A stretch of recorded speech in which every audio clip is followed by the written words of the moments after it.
أعوذ بالله من الشيطان الرجيم. بسم الله الرحمن الرحيم. اللهم صل على محمد وآل محمد وعجل فرجهم. يا علي يا عظيم يا غفور يا رحيم، أنت رب العظيم الذي ليس كمثله شيء وهو السميع البصير. وهذا الشهر نظمته وكرمته وشرفته وفضلته على الشهور، وهو الشهر الذي فرضت صيامه عليه، وهو شهر رمضان الذي أنزلت فيه القرآن هدى للناس وبينات من الهدى والفرقان، وجعلت فيها ليلة القدر وجعلتها خيرا من 1000 شهر. فيا ذا المن ولا يمن عليك، من علي بفكاك ركبتي من النار في من تمن عليه، وادخلني الجنة برحمتك يا أرحم الراحمين. اللهم صل على محمد وآل محمد وعجل فرجهم. دعاء افتتاح. بسم الله الرحمن الرحيم. اللهم إني أفتتح الصلاة بحمدك، وأنت مصدد للصواب بمنك، وأيقنت أنك أنت أرحم الراحمين في موضع العفو والرحمة، وأشد المعاقبين في موضع النكال والنقمة، وأعظم المتجبرين في موضع الكبرياء والعظمة. اللهم أذنت لي في دعائك ومسالتك، فاسمع يا سميع مدحتي، واعجب يا رحيم دعوتي، واكل يا غفور أثرتي. فكم يا إلهي من قربة قد فرجتها، وهموم قد كشفتها، وعصرة قد أكلتها، ورحمة قد نشرتها، وحلقة بلاء قد فككتها. الحمد لله الذي لم يتخذ صاحبة ولا ولدا، ولم يكن له شريك في الملك، ولم يكن له ولي من الذل، وكبره تكبيرا. الحمد لله بجميع محامده كلها، على جميع نعمه كلها. الحمد لله الذي لا مضاد له في ملكه، ولا منازع له في أمره. الحمد لله الذي لا شريك له في خلقه، ولا شبيه له في عظمته. الحمد لله الفاشي في الخلق أمره وحمده، الظاهر بالكرم مجده، الباسط بالجود يده، الذي لا تنقص خزائنه ولا تزيده كثرة العطاء إلا جودا وكرما. إنه هو العزيز الوهاب. اللهم إني أسألك قليلا من كثير، مع حاجة بي إليه عظيمة، وغناك عنه قديم، وهو عندي كثير، وهو عليك سهل يسير. اللهم إن عفوك عن ذنبي، وتجاوزك عن خطيئتي، وصفك عن ظلمي، وسترك على قبيح عملي، وحلمك عن قصير جرمي، عندما كان من خطأي وعمدي. أطمعني في أن أسألك ما لا أستوجبه منك الذي رزقتني من رحمتك وعريتني من قدرتك وعرفتني من إجابتك فصرت عدوك آمنا وأسألك مستأنسا لا خائفا ولا وجلا مطلا عليك فيما كسدت فيها إليك فإن أبط عني أتبت بجهلي عليك ولعل الذي أبط عني هو خير لي لعلمك بعاقبة الأمور فلم أر مولا كريما أصبر على عبد لعيم منك علي يا رب إنك تدعوني فأولي عنك وتتهبب إلي فأتبغض إليك وتتبدد إلي فلا أقبل منك كأن لي التطول عليك فلم يمنعك ذلك من الرحمة لي والإحسان إلي وتفضل علي بجودك وكرمك فارحم عبدك الجاهل وجد عليه بفضل إحسانك إنك جواد كريم الحمد لله مالك الملك مجري الفلك مسخر الرياح فالك الإصباح ديان الدين رب العالمين الحمد لله على حلمه بعد علمه والحمد لله على عفوه بعد قدرته والحمد لله على طول أناته في غضبه وهو قادر على ما يريد الحمد لله خالق الخلق باسط الرزق خالق الأسباب ذي الجلال والإكرام والفضل والعنعام الذي بعد فلا يرى وقرب فشهد النجوى تبارك وتعالى الحمد لله الذي ليس له منازع يعادله ولا شبيه يشاكله ولا ظهير يعاضده قهر بعزته العظمى وتواضع لعظمته العظمى فبلغ بقدرته ما يشاء الحمد لله الذي يجيبني حين أنادي ويستر علي كل عورة وأنا عاصي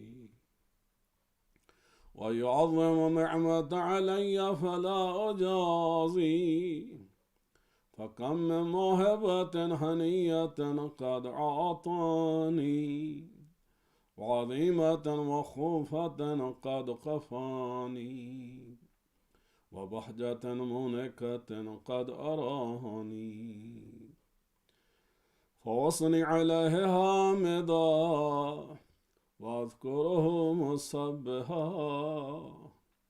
الحمد لله الذي لا يهتك حجابا ولا يغلق بابا ولا يرد السائل ولا يخيب آمل الحمد لله الذي يؤمن الخائفين وينجي الصالحين ويرفع المستضعفين ويضع المستكبرين ويهلك ملوكا ويستخلف آخرين والحمد لله قاسم الجبارين مبير الظالمين مدرك الهاربين نكال الظالمين صريخ المستصرخين موضع حاجات الطالبين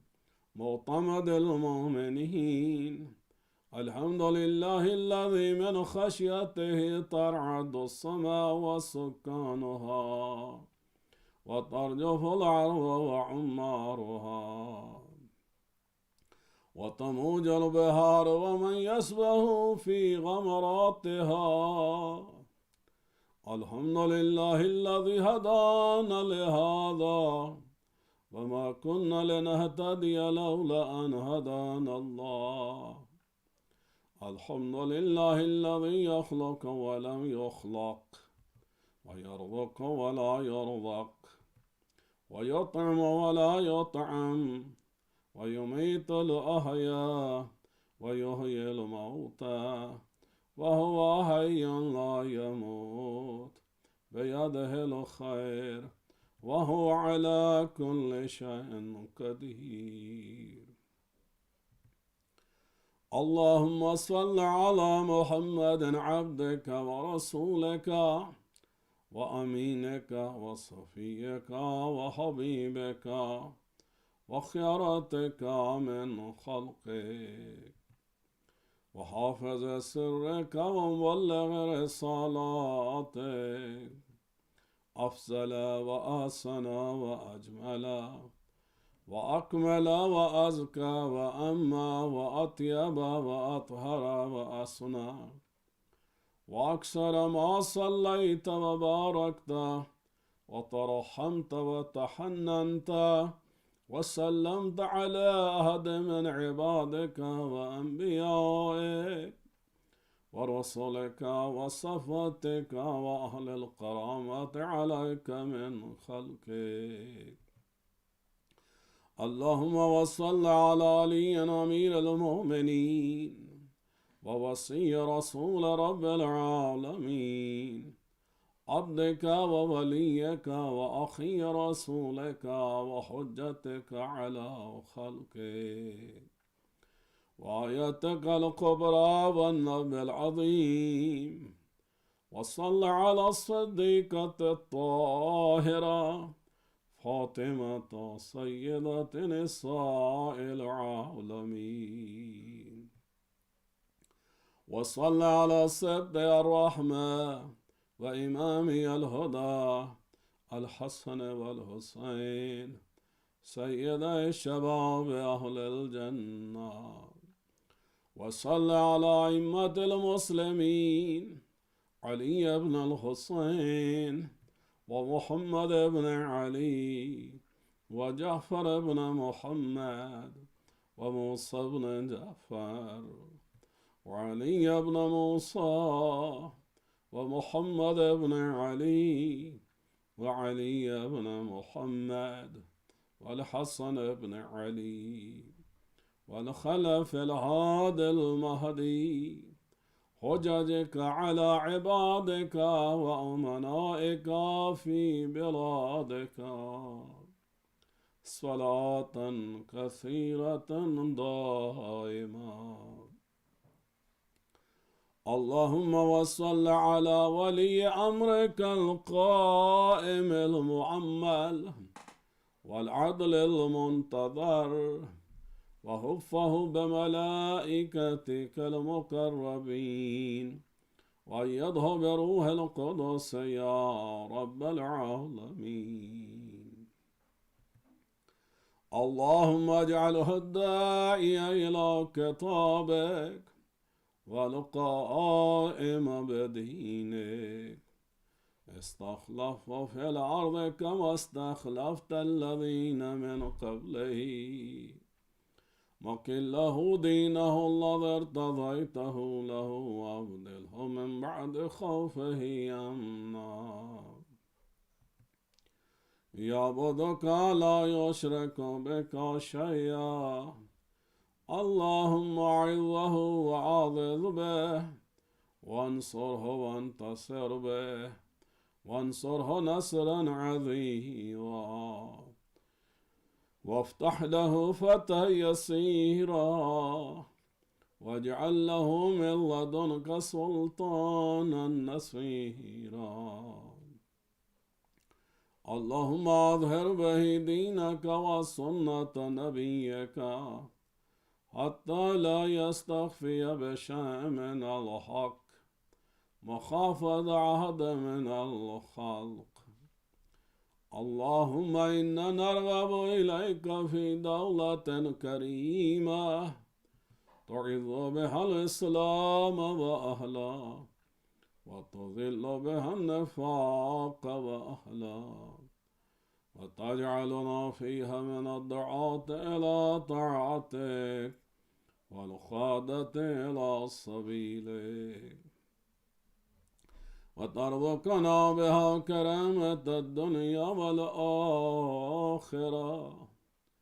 اللهم ما عرفتنا من الحق فحملناه وما قصرنا عنه فبلغناه.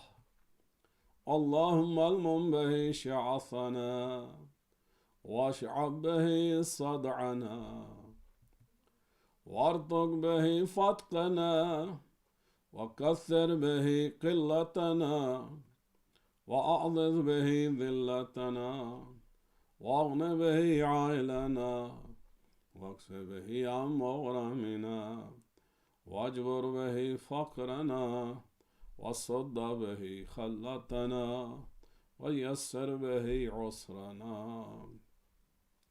وبيز به وجوهنا وفك به أسرنا وانج به طلبتنا وانجز به مواعيدنا واستجب به دعوتنا واعطنا به سعلنا وبلغنا به من الدنيا والآخرة آمالنا واعطنا به فوق رغبتنا يا خير المسؤولين وأوسع المعطين. اشفي به صدورنا واذهب به غيظ قلوبنا واهدنا به لما اختلف فيه من الحق بإذنك إنك تهدي من تشاء إلى صراط مستقيم. وانصرنا به على عدوك وعدونا إله الحق آمين. اللهم إنا نشكو إليك فقد نبينا صلواتك عليه وآله وغيبة ولينا وكثرة عدونا وقلة عددنا وشدة الفتن بنا وتظاهر الزمان علينا.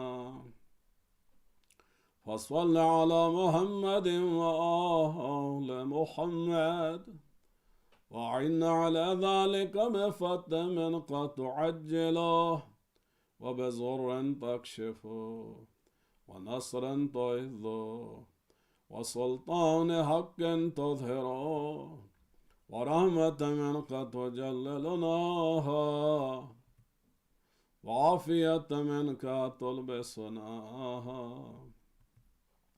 برحمتك يا أرحم الراحمين. اللهم صل على محمد وآل محمد وعجل فرجهم. اللهم صل على محمد وآل محمد وعجل فرجهم. اللهم صل على محمد وآل محمد وعجل فرجهم. أعوذ بالله من الشيطان الرجيم. بسم الله الرحمن الرحيم. الحمد لله رب العالمين والصلاة والسلام على أشرف الأنبياء والمرسلين أبي القاسم محمد وعلى آله الطيبين الطاهرين المعصومين لا سيما بقية الله في الأرضين ولعنة الله على أعدائهم أجمعين من الآن إلى قيام يوم الدين.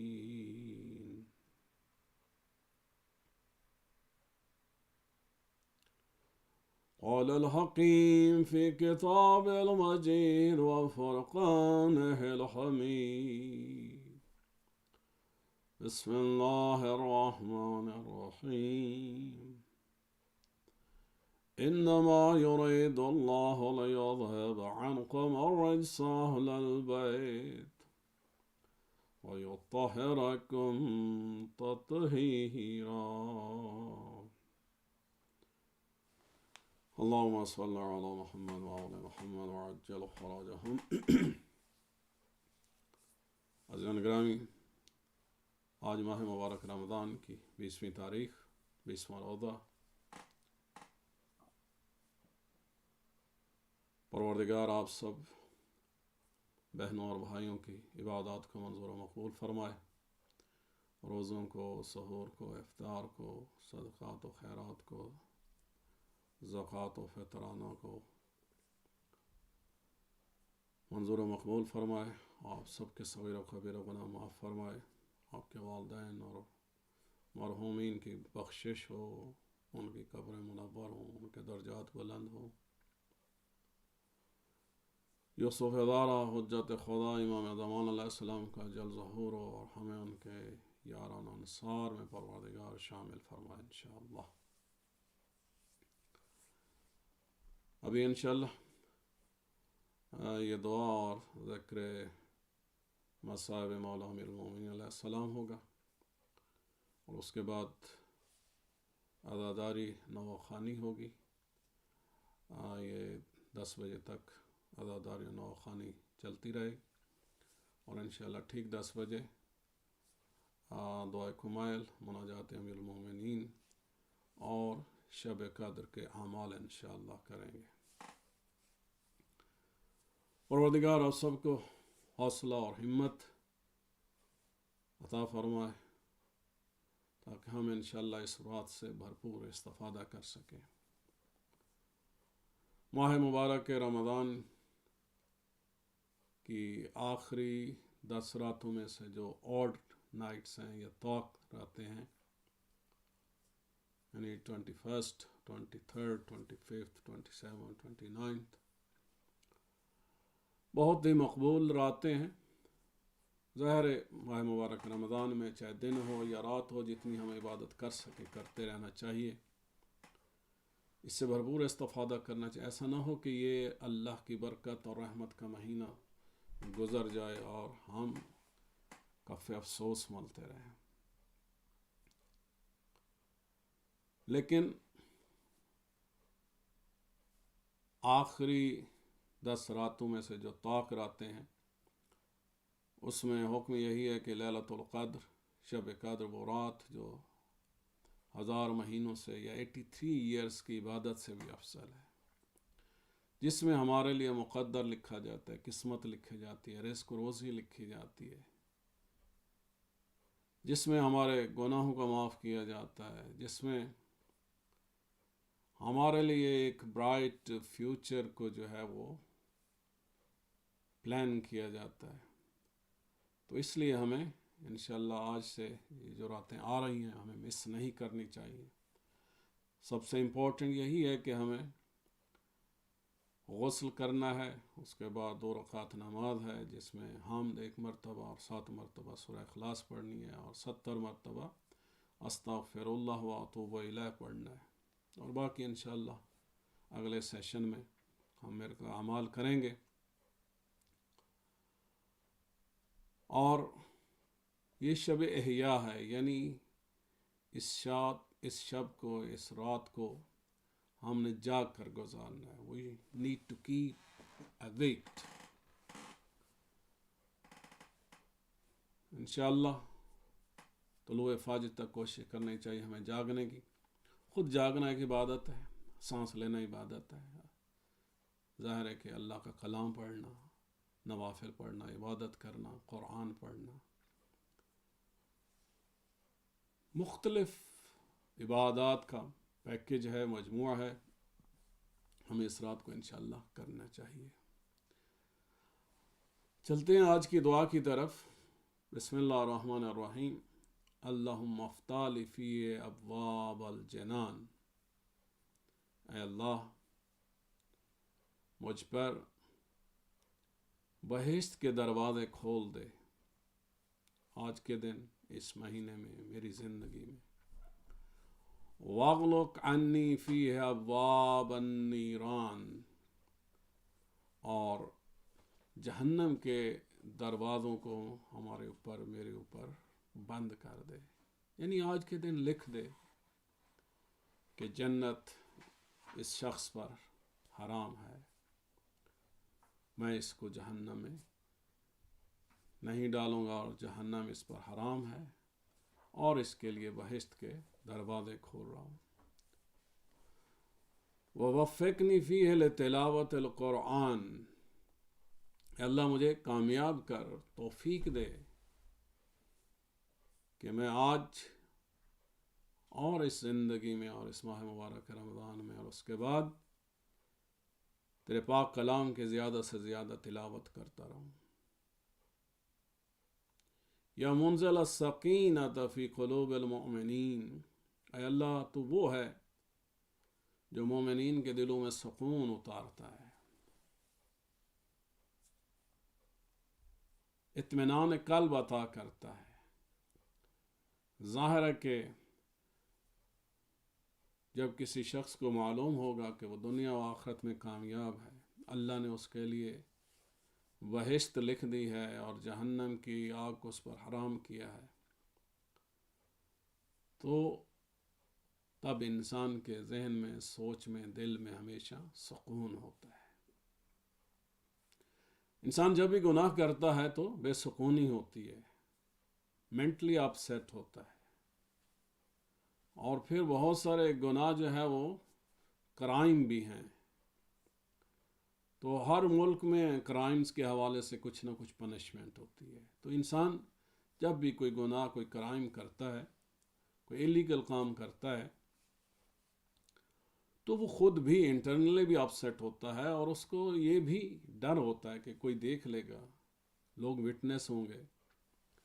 اور پھر چاہے وہ جتنا بھی کوئی چور، کوئی ڈاکو، کوئی قاتل، کوئی ظالم جتنا بھی احتیاط کرے، کوئی نہ کوئی ثبوت، فنگر پرنٹ انسان چھوڑ جاتا ہے.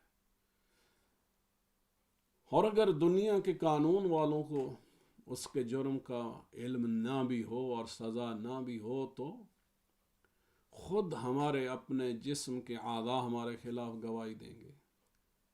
فرشتے بھی ہمارے اعمال کو لکھ رہے ہیں، وہ بھی گواہی دیں گے. ہماری نوٹ بک میں ہر چیز نوٹ کی جا رہی ہے جو کہ روز محشر ہمیں دی جائے گی، اس میں بھی لکھا ہوگا. اور سب سے بڑھ کر خود خداوند متعال ہمارے ہر عمل کا، ہر نیکی کا، ہر بدی کا گواہ ہے. تو خود انسان جب گناہ کرتا ہے تو اس سے سکون چھن جاتا ہے، ٹرنکویلٹی، پیس، امن ختم ہو جاتا ہے. انسان اگر کسی کو خدا نخواستہ قتل کر دیتا ہے، ظلم کرتا ہے، ممکن ہے اس وقت وہ یہ کام کر دے، بعد میں ساری زندگی وہ بے چین ہوتا ہے، پچھتاتا ہے، ریگریٹ کرتا ہے. اور پھر بہت سارے لوگ، ظاہر ہے کہ کوئی پروفیشنل کریمنل نہیں ہوتے، ایون پروفیشنل کریمنل بھی ہوں، جب وہ گناہ کے لیے پلاننگ کر رہے ہوتے ہیں، کرائم کے لیے پلاننگ کر رہے ہوتے ہیں اور اٹیمپٹ کر رہے ہوتے ہیں، تو اس وقت بھی وہ خوف کی اور ڈر کی اور بے سکونی کی حالت میں ہوتے ہیں. اب آج کے دن جو ہم اللہ سے یہ دعا مانگ رہے ہیں کہ کہ اللہ ہمیں سکون قلب عطا فرما. تو ظاہر سکون قلب اللہ ہمیں عطا کرے گا جب ہم اپنے قلب کو اس قابل بنائیں گے کہ وہ اللہ کے نور کو جذب کر سکے، اللہ کی ہدایت کو لے سکے، اللہ کی طرف سے آئی ہوئے اس نعمت سکون کو ابزارب کر سکے. اور ہمارے قلب کی اور روح کی یہ کیفیت کب ہوگی؟ جب ہم گناہ کی طرف، کرائم کی طرف نہیں جائیں گے. یعنی خود ہمیں انالائز کر دیکھ لینا چاہیے، اور ہم سب کے تجربے میں ہوگا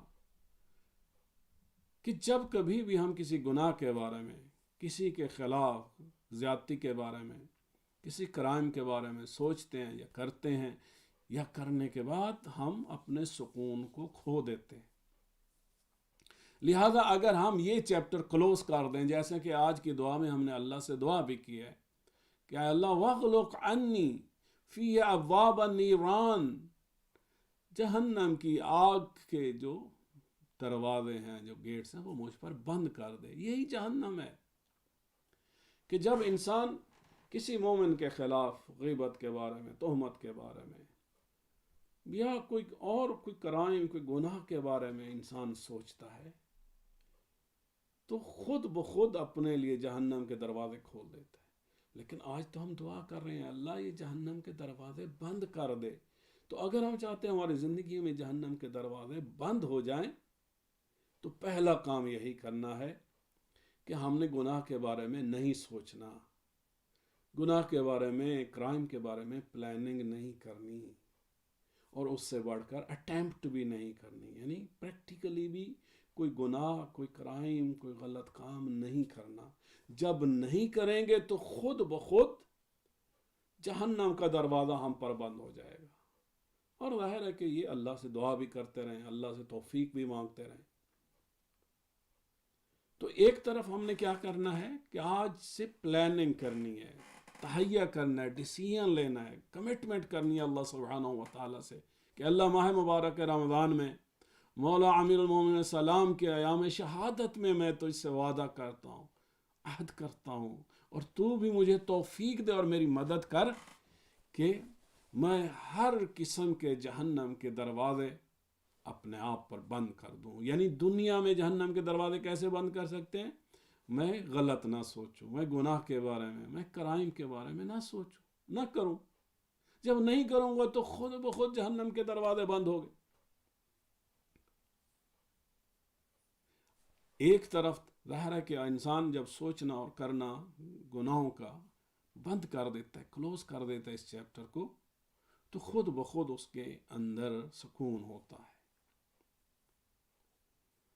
ممکن ہے بعض لوگوں کا مثلا کوئی جاب نہیں ہے، وریث ہوں گی، بے سکونی ہوگی، یا مثلا کھانے پینے کا کچھ نہیں ہے گھر میں، تو ممکن ہے وہ بھی وریث ہوں گی. تو یہاں ہمیں جو ہے وہ توکل تو علی اللہ، اللہ پر ٹرسٹ کرنا، توکل کرنا چاہیے کہ اللہ رازق ہے، اور رازق ہے تو میرا رزق آ جائے گا، جاب نہیں ہے تو مل جائے گی. ہم تو پھر بھی انسان، ہم دعا بھی کر سکتے ہیں، ہم ایفرٹ بھی کر سکتے ہیں، ہم جاب بھی کر سکتے ہیں، ہم کام بھی کر سکتے ہیں. ہمیں سوچنا چاہیے ان مکھیوں کے بارے میں، ان بیز کے بارے میں، ان انسیکٹس کے بارے میں، ان اینٹس کے بارے میں. ان کی کوئی زبان بھی نہیں ہے، ان کی کوئی فیکٹریاں بھی نہیں ہیں، ان کے پاس کوئی ڈگریاں بھی نہیں ہیں، لیکن اللہ تو ان کو بھی رزق دے رہا ہے. تو وہ اللہ جو پانی میں پانی کی مخلوق کو رزق دے سکتا ہے، ہواؤں میں پرندوں کو رزق دے سکتا ہے، انسیکٹ اور چھوٹے چھوٹے کیڑے مکوڑوں کو رزق دے سکتا ہے، تو وہ اللہ ہمیں کہاں بے رزق رکھے گا؟ ہمیں بھوک سے نہیں مرنے دے گا.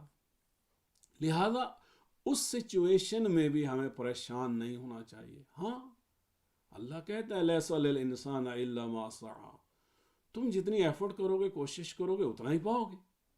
ہمیں اگر زیادہ رزق چاہیے، زیادہ مال چاہیے، زیادہ انکم چاہیے، تو ظاہر ہے کہ اگر کوئی بچہ ہے، ینگ ہے، ٹین ایجر ہے، تو اس کو زیادہ اسٹڈی کرنی چاہیے، اور اچھی ڈگریز حاصل کر کے، اچھا ایکسپیرینس حاصل کر کے انسان زیادہ ارن کر سکتا ہے. اور حلال طریقے سے انسان جتنا بھی کما سکتا ہے وہ اچھا ہے اور کرنا چاہیے. اور انسان جتنا سکسیسفل ہوتا ہے اتنا اس کی وریز کم ہو جاتی ہیں اور اتنا اس کے اندر ہیپینس، خوشی، اطمینان زیادہ آتا ہے۔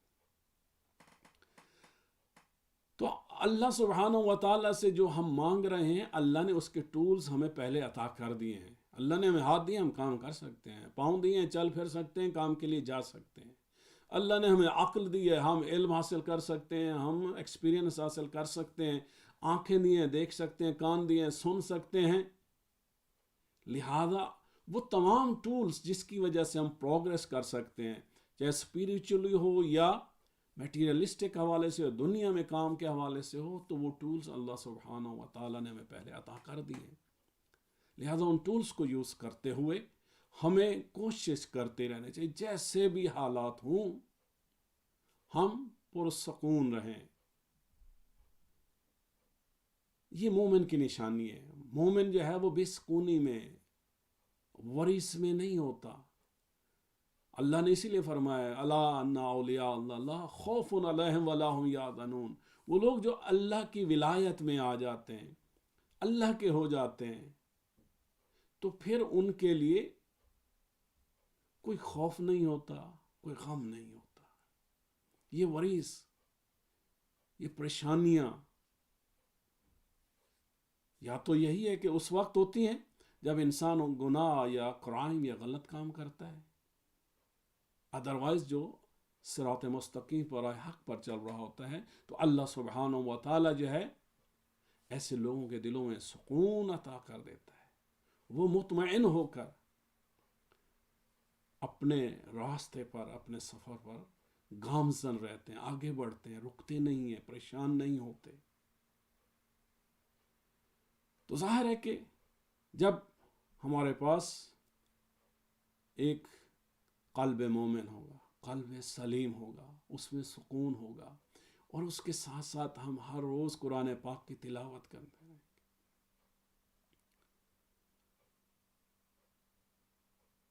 تو خود بخود اللہ سبحانہ و تعالی دنیا کی بھی اور آخرت کی بھی اور قبر کی بھی جو آگ ہے، جو مشکلات ہیں، جو پریشانیاں، وہ ہم سے دور کر دے گا۔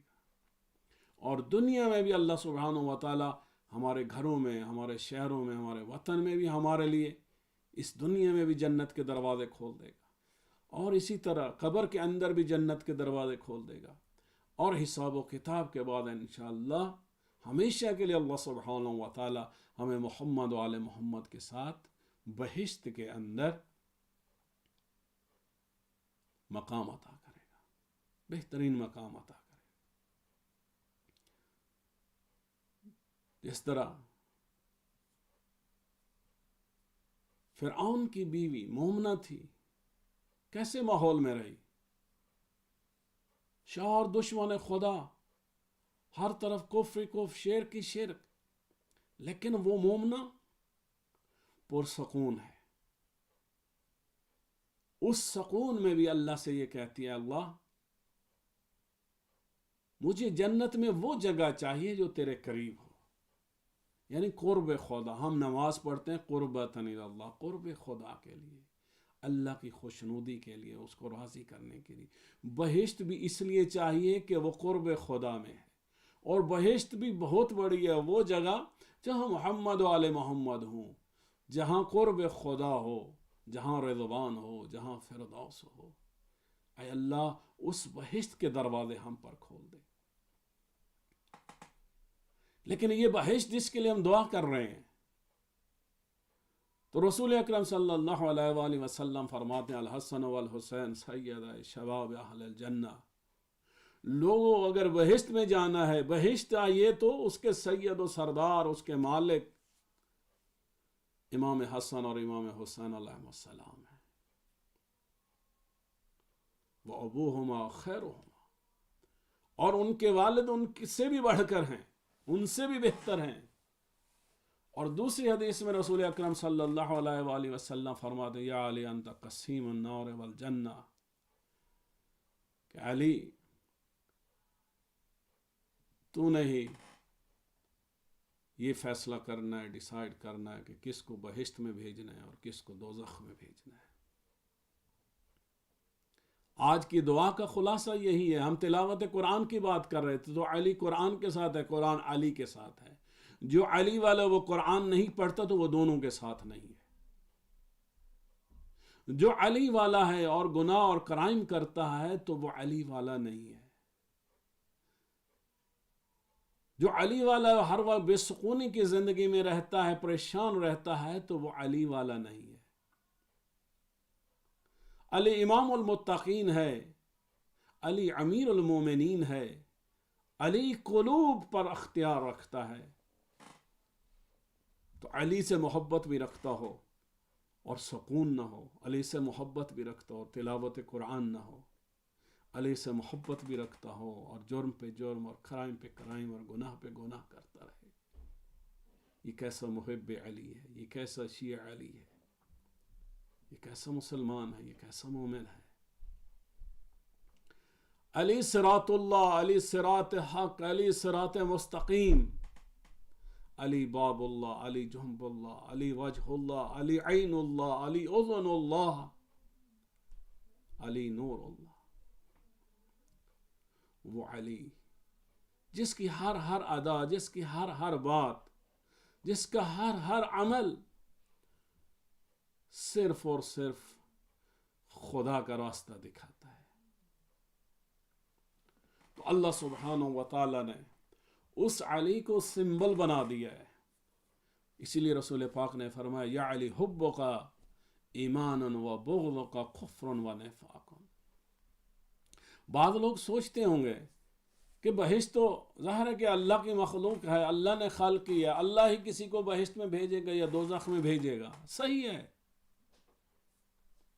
لیکن کیا بہشت میں کوئی منافق اور کوئی مشرک جائے گا؟ نہیں جائے گا. تو رسول پاک نے بتا دیا، ہم سب کے لیے کلیئر کر دیا یا علی حبک ایمان. جو علی سے محبت کرے وہی مومن ہے، اسی میں ایمان ہے. جو علی سے بغض کرتا ہے، عناد کرتا ہے، دشمنی کرتا ہے، وہ یا منافق ہے یا وہ کافر ہے.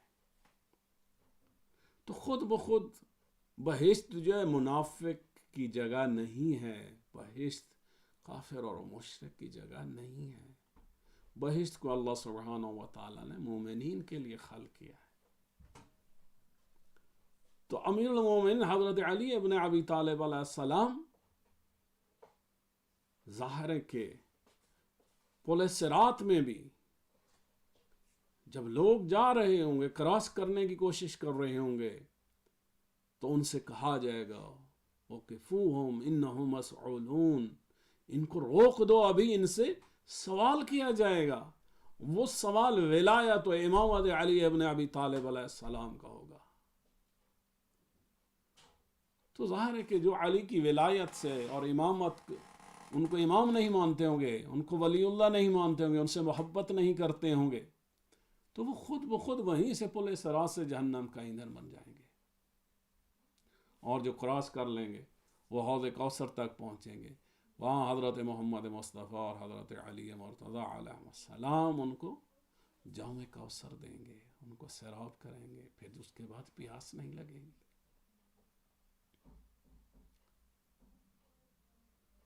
اور جو بہشت میں جائے گا وہ علی والا ہوگا، اور جو علی والا ہوگا وہ قرآن والا ہوگا، وہ نماز والا ہوگا، وہ حج والا ہوگا، وہ زکوٰۃ والا ہوگا.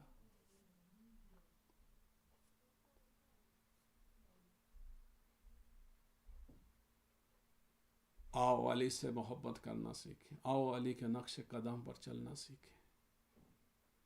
وہ علی جس کا ایک ایک پل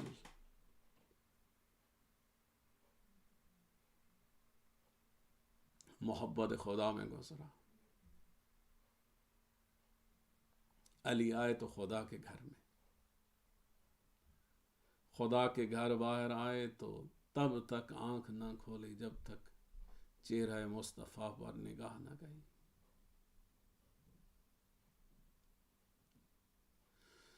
دعوت ذوالعشیرہ میں جب لوگ رسول اللہ کی توہین کرنا چاہتے تھے، اس وقت وہ علی جو چند سال کے بچے تھے، وہ چھوٹی چھوٹی کنکریاں اور گٹھلیاں مارتے تھے اور وہ ان کو ایٹم بم ہو کر لگتی تھی. علی ناصر رسالت ہے، علی ناصر توحید ہے۔ اللہ سبحانہ و تعالی نے اپنے محبوب محمد مصطفیٰ کو بھیجا اور 30 سال بعد علی مرتضیٰ کو بھیجا، تاکہ رسول اللہ کی وفات کے 30 سال بعد تک وہ علی جو پروردگار ہے، جو پروردہ محمد مصطفیٰ ہے، وہ علی جو محافظ قرآن ہے، مفسر قرآن ہے، وہ علی جو محافظ اسلام ہے، وہ رسول اللہ کے 30 سال بعد تک بھی امت کی ہادی بن کر ہدایت کرتا رہے، رہنمائی کرتا رہے۔ کل کو لوگ یہ نہ کہیں کہ ہمیں کیسے معلوم ہوتا۔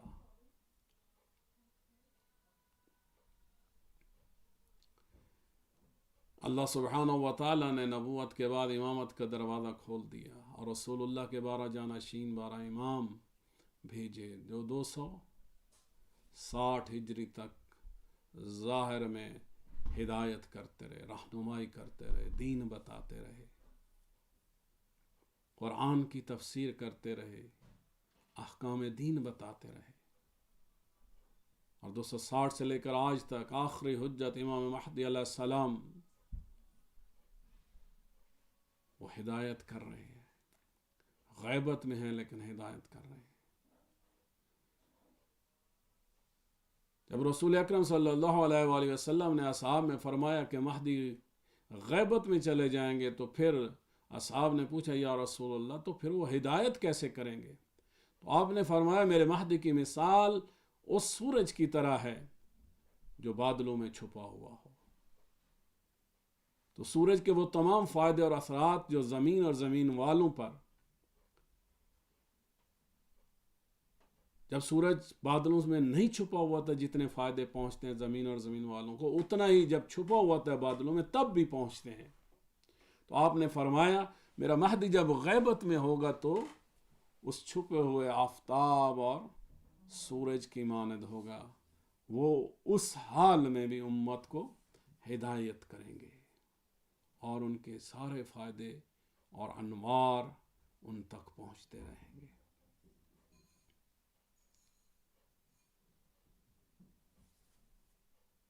تو علی والوں کے لیے ضروری ہے کہ وہ گناہوں کو ترک کر کے، برائیوں کو چھوڑ کر، کرائم کو چھوڑ کر محنت کی طرف، جذبے کی طرف، عبادت کی طرف، قرآن کی طرف، اہل البیت کی طرف، امام مہدی علیہ السلام کی طرف لوٹیں، پرسکون ہو کر صراط مستقیم پر چلیں۔ تو جب آپ ایسے چلیں گے تو ہر قسم کی آگ اور خطرہ اور حملہ جو شیطان کی طرف سے ہو، جو دشمنان اسلام کی طرف سے ہو، اس سے کوئی خوف نہیں ہوگا۔ یا آپ انہیں شکست دے دیں گے یا آپ شہید ہو جائیں گے۔ ہر دو صورت میں آپ کامیاب ہیں۔ اور جب زخمی بھی ہوں، شہید بھی ہو رہے ہوں، تب بھی آپ بے سکون نہیں ہوں گے، بلکہ سکون کی معراج پر ہوں گے کہ آپ شہادت کو گلے لگا رہے ہیں۔ آپ کے مولا امام علی علیہ السلام نے ہمیشہ شہادت سے اور موت سے محبت کی ہے۔ مولا فرماتے ہیں جس طرح ایک چھوٹا بچہ اپنی ماں سے محبت کرتا ہے، علی کو اس طرح موت سے محبت ہے۔ ایک مرتبہ مولا علی علیہ السلام بیمار تھے اور رو رہے تھے۔ رسول اکرم صلی اللہ علیہ وآلہ وسلم نے پوچھا یا علی رو کیوں رہے ہو؟ کہا یا رسول اللہ میری تمنا ہے میں شہید ہو جاؤں، راہ خدا میں میرا خون بہہ جائے۔ تو ابھی تک یہ سعادت نہیں ملی۔ تو رسول پاک نے فرمایا یا علی میں دیکھ رہا ہوں تیرا یہ سر شگافتہ ہوگا، اس پر تلوار سے وار ہوگا، جو خون تیرے سر سے بہے گا اس سے تیری ریش مبارک خون آلود ہوگی۔ تو اللہ کی عبادت سے محبت کرتا ہے اور خدا کی عبادت کرتے ہوئے خدا کے گھر میں تو سجدے میں ہوگا۔ جب تو لقاء اللہ کی طرف سفر کرے گا۔ امیر المومنین میرا مولا علی ابن ابی طالب دعا تھی، وَأَحْيِنِي يَا رَبِّ سَعِيدًا وَتَوَفَّنِي شَهِيدًا، اے اللہ میری زندگی کو سعادت کی زندگی بنا دے اور میری موت شہادت کی موت۔ کتنی تڑپ تھی میرے مولا کو، اس لیے کہ شہید بلند ہوتا ہے، شہید عظیم ہوتا ہے، شہید خدا کا مہمان ہوتا ہے۔ یہ تو عام شہید کے بلند مرتبے ہیں، بلند مقام ہے، لیکن علی جیسا شہید، اس کا کیا مقام ہوگا، کیا مرتبہ ہوگا۔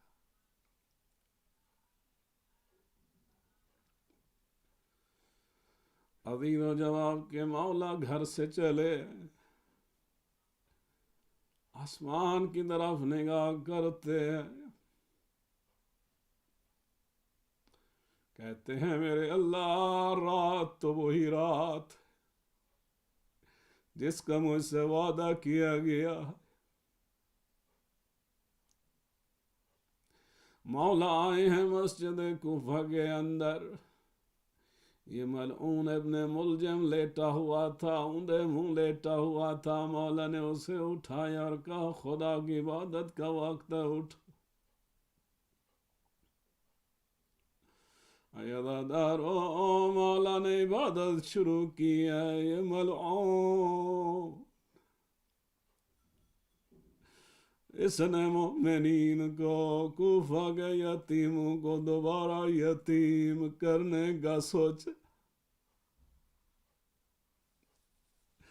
عزادارو وہ اذان جو مولا نے مسجد میں کوفہ میں دی ہے، وہ کیسی اذان ہوگی جب میرے مولا نے کہا ہوگا اللہ اکبر، اشہد ان لا الہ الا اللہ، اشہد ان محمد رسول حی علی الصلاح حی علی الفلاح۔ علی تو بلا رہے ہیں لوگو آؤ نماز کی طرف، آؤ کامیابی کی طرف۔ لیکن یہ ملعون جب اٹھا ہے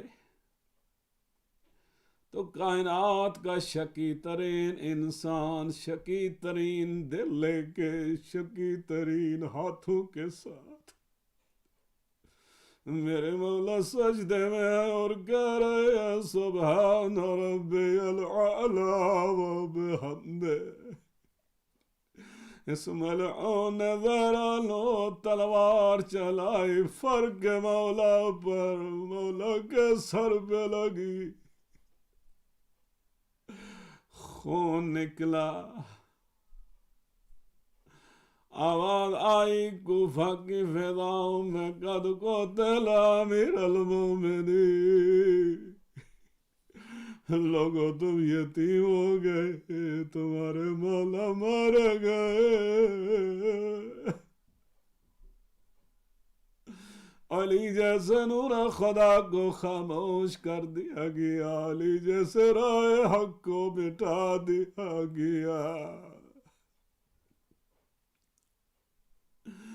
عزادارو اصحاب آئے ہیں، بچے آئے ہیں، بیٹے آئے ہیں، امیر المومنین علیہ السلام کو اٹھا کے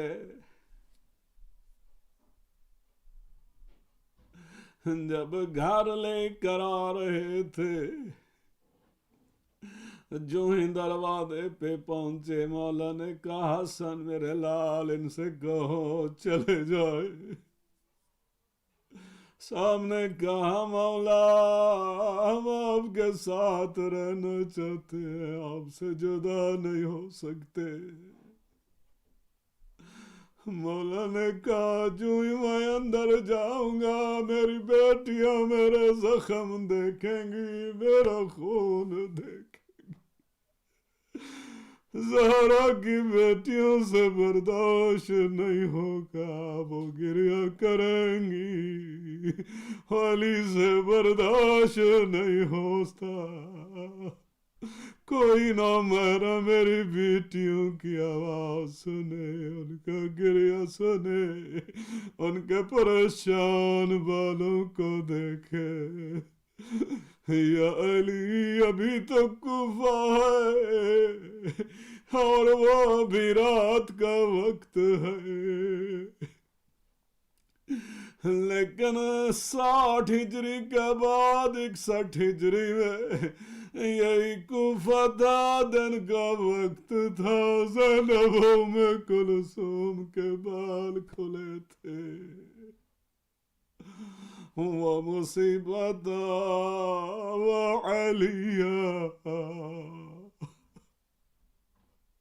لوگ رو رہے تھے، گریہ کر رہے تھے، فرشتے رو رہے تھے، رسول اللہ بے چین ہوں گے، زہرا مرضیہ بے چین ہوں گی۔ وَسَيَعْلَمُ الَّذِينَ ظَلَمُوا أَيَّ مُنقَلِبٍ يَنقَلِبُونَ إِنَّ لِلَّهِ